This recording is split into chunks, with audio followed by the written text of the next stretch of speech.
You know, it's interesting.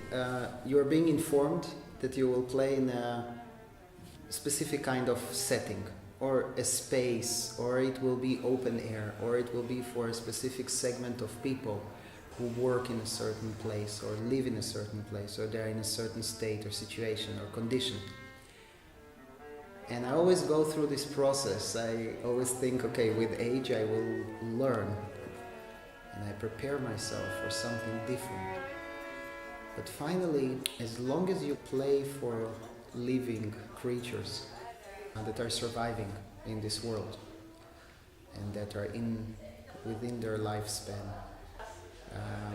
opening this window to being able to listen to your sound, it's actually very similar. It's almost disappointing, but it's wonderful at the same time.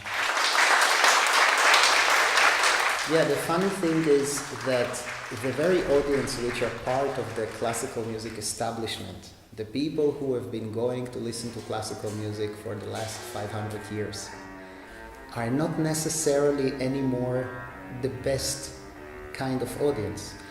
So the interesting thing is that sometimes you find the most interesting audience, or the audience who challenge you, in the most unexpected places. Sometimes somebody who comes without any expectations, and maybe even with some fear or skepticism, or he comes and tells you, show me.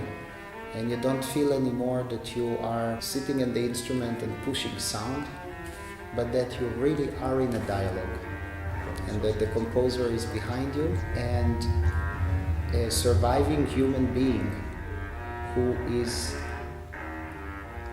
testing this new ground, honestly testing, not necessarily judging you, but he's giving it a real chance.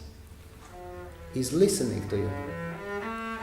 And he really doesn't know whether the sky can open or hell can open.